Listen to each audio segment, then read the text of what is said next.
Well, time now for a look at what happened in politics today. Pharmacare advocates were on the Hill this morning calling on the Senate to quickly pass the Pharmacare Bill C-64. One of the advocates, the Canadian Labour Congress, and here is their president, Bea Brusk. We know that across Canada, 1 in 5 individuals do not have access to a prescription drug benefit plan.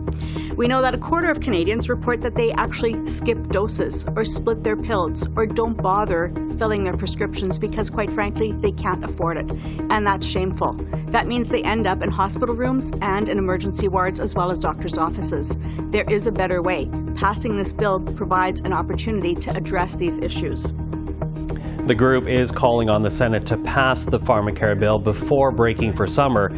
It passed through the House of Commons earlier this month. Now, if enacted, Bill C-64 would cover diabetes and birth control medication. A new report from Food Banks Canada is shedding new light on the issue of poverty in this country. Using a metric called the Material Deprivation Index, the organization says 25% of Canadians are living in poverty because they cannot afford 2 or more household essentials. According to that measure, nearly 6 million more Canadians are living in poverty compared to the latest numbers from StatsCan. Food Banks Canada is calling on Ottawa to adopt that index as part of its poverty reduction strategy. They say the metric could provide the government with deeper insights which could improve programs and reach more people in need. The House of Commons held a moment of silence today, marking 1 year since the murder of Sikh leader Hardeep Singh Nijjar. Nijjar was shot to death outside a Gurdwara in Surrey, British Columbia last year. Months after his killing, the Prime Minister announced the government had credible intelligence linking his murder to agents of the Indian government.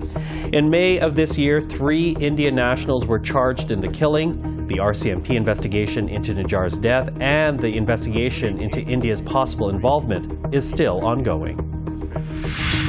And finally, former Assembly of First Nations National Chief Roseanne Archibald is suing the organization she once led. Archibald led the AFN from 2021 until her ouster in 2023. Her suit alleges the organization and its executive committee defamed her character and are in breach of contract. None of Archibald's accusations have been proven in court. Archibald is seeking $5 million in damages. The AFN is declining to comment on the legal action.